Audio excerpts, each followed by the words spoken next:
Hello everyone, in this video I'll be showing you a War Dancer Blade Dancer build guide in Baldur's Gate 3. This is a mod made by Eclip5e, and it's a fun one with 3 different subclasses.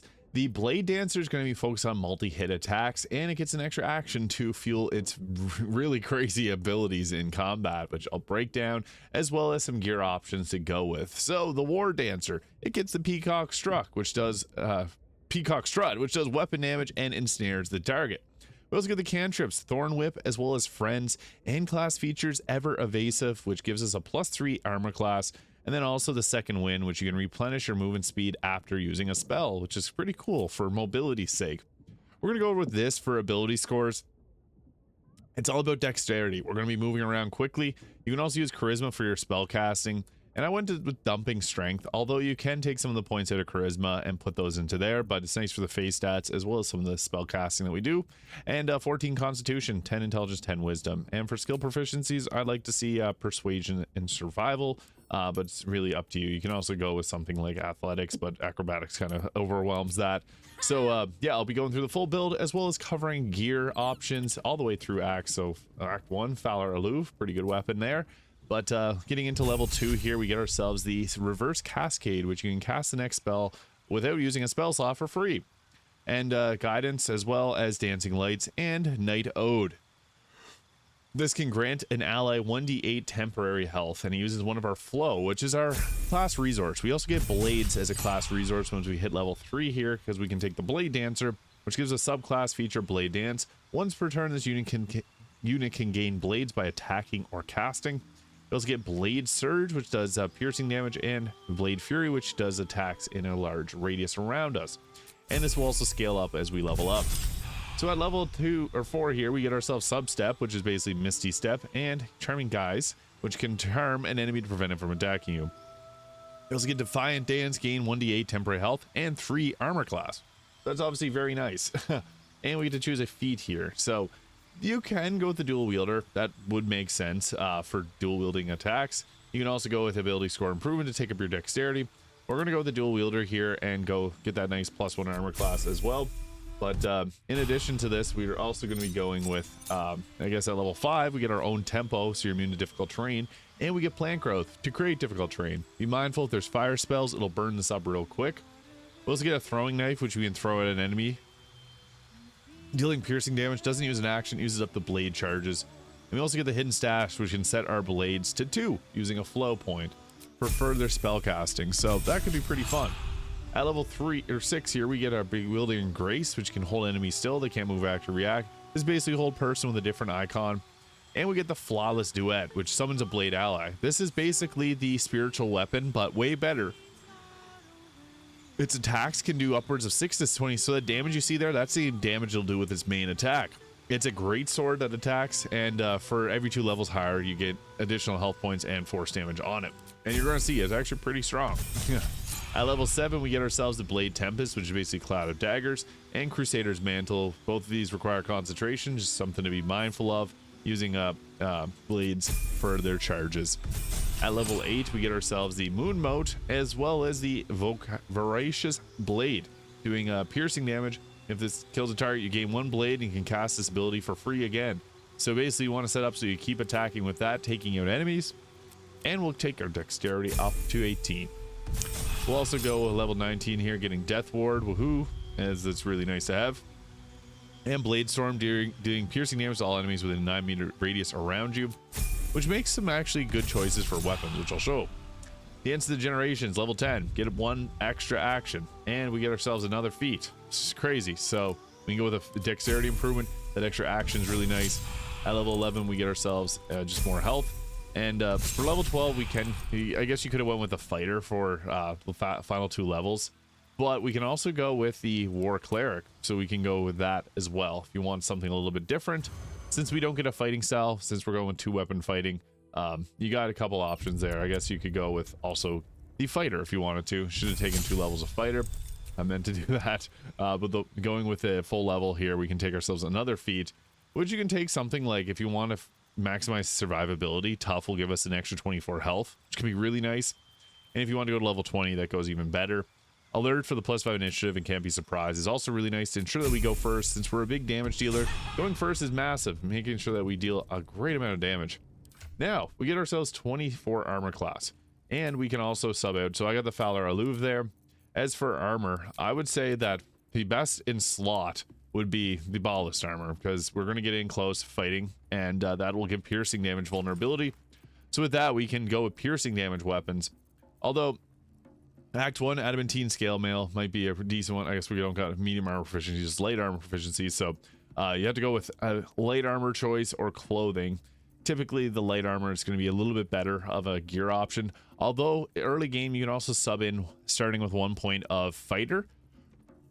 This will give you all weapon proficiencies and armor proficiencies. So going with something like this, the best gear in slot, I would say, is going with the ballast armor here, as well as Mask Soul Perception for increased attack rolls, and the classics, the +1 armor class, ring, boots, and cloak, just to further enhance your survivability. If you're playing solo, this is going to be the way to go, but obviously spread out the gear as you see fit. Helldust gloves also give you an increased amount of damage on your attacks, which is nice since we can attack multiple targets. That 1d6 of fire damage as a rider will make a huge difference. Also with the Killer Sweetheart, but early in the game you can go with the acid ring, because that extra 2 damage will also get applied whenever we do multitudes of attacks, so that can be really nice as well. Or you can even go with the Dark Justiciar gauntlets for the additional necrotic damage that they bring. So for weapons, I want the Sharp Spear of the Evening, because this can make darkness for us to hide out in and dance around the enemies, and also the Infernal Rapier, because both of these will do piercing damage, and in addition you also get better spell save DC, and everything kind of works together well here. So we got darkness to hide out in. We also can summon in a Cambion. That's kind of the big benefit of the Infernal Rapier, is it gives us a summon. We also get another summon with the whenever we use the Flawless Duet here, so that can be pretty nice as well. So I'll show off what this all looks like in combat. So starting off, we get 8 flow points and 1 blade. I'll just initiate combat here with an attack. I guess it'd even be nice to go with crowd control. We don't get the option to actually do plant growth, unfortunately, just because we don't get spell slots. And some of the others, like the Death Ward, you can't actually cast because they require that. But we can also go with the, this is nice, the Blade Storm, which is pretty effective. I'll show that off once we get an attack off. So I guess we can start off with this here. This will attack both of them, and boom, get into a combat encounter. Starting off with them, I don't know why they're walking around, but yeah, then we can drop down. This is nice if you can get into a good position to apply the ballast armor's weakness to everybody. Then you can drop this down and do piercing damage to a variety of them. Boom. Oh, we got Sonic counterspelled. That's weird. I don't know how that did 248 damage. Jeez, I don't know what happened there. I guess the combat log is saying 24, 6, and 8 damage. Oh, okay, maybe it wasn't that bad. Don't know how that happened, but I guess we'll go with another blade attack here. So we'll just spin attack, and that does piercing to everyone. So some of them will take a bit more damage than us.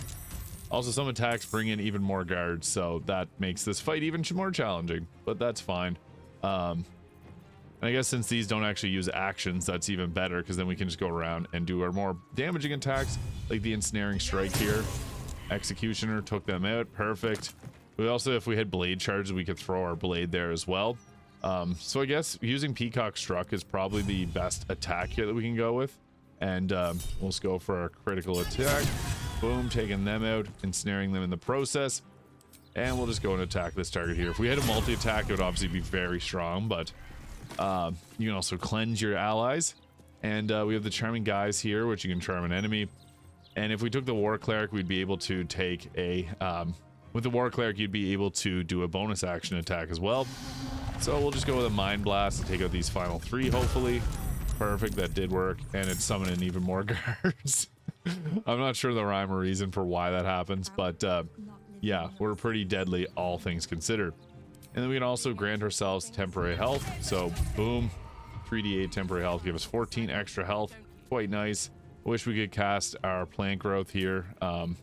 It says you could cast for free, but I guess I used the action up. So I guess that's, again, that's how we'd use it.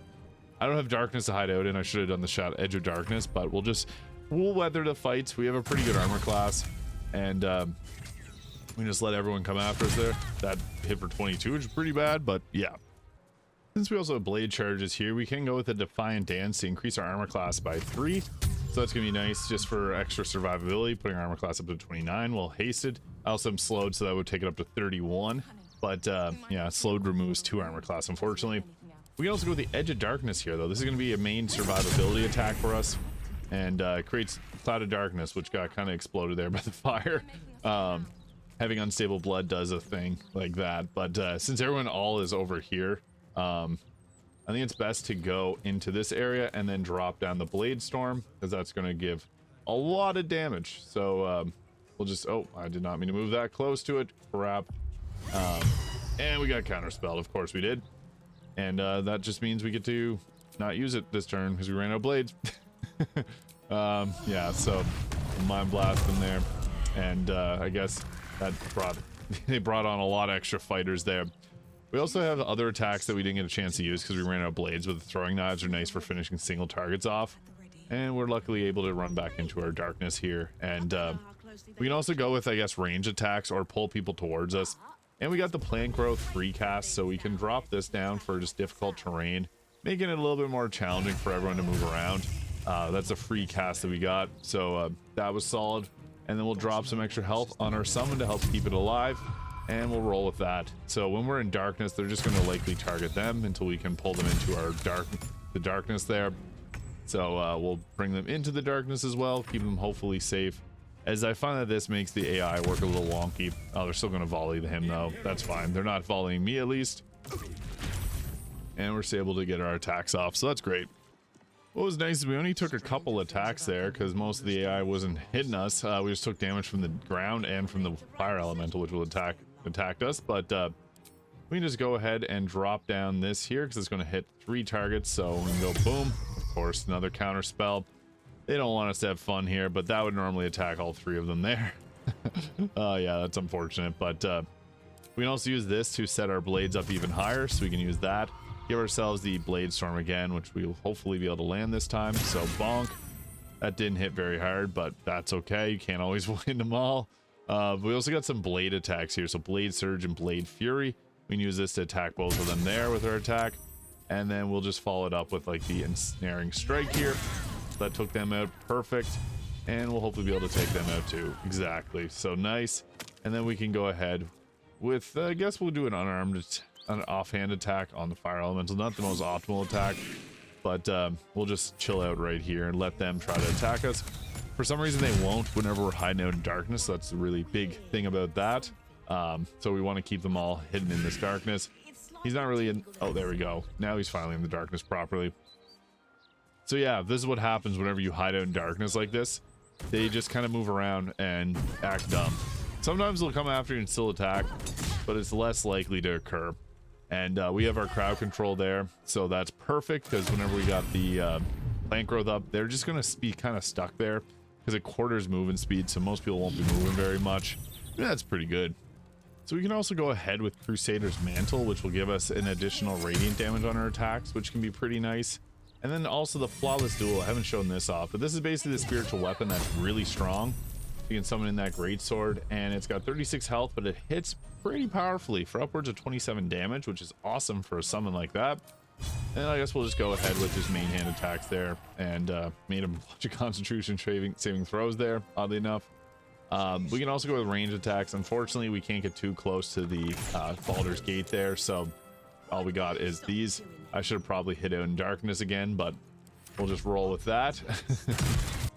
So we spent most of that on fire, but we got a few targets left to attack. What we can also do is we can drop down Shard Darkness. This does override our concentration on Crusader's Mantle. But what's nice about Shard Darkness is we can use that just for free hiding, and it's really effective that way. But we can also go ahead with just our normal attack here, which now has extra radiant damage, so that should take them out. I don't know why we attacked with our bow, but I guess we'll also go... You can do a throwing knife too, which is pretty cool, so... Luck of the Far Realms triggered, boom, critical hit, dagger throw. And I guess the final attack will go with just a ranged attack on this target here. And that should be it. Perfect. So yeah, that is the War Dancer, Blade Dancer in Baldur's Gate 3. Let me know your thoughts in the comments, and hit the subscribe button below if you found this video useful. Try to Eclipse 5e for this awesome mod. I'll probably cover the other subclasses as well. I guess I'll just show off quickly this sword here. It's got attack over 27 damage. I guess the bleed would put up to 27. So yeah, pretty cool little sword here. Let me know your thoughts in the comments, and I'll see you all in the next video.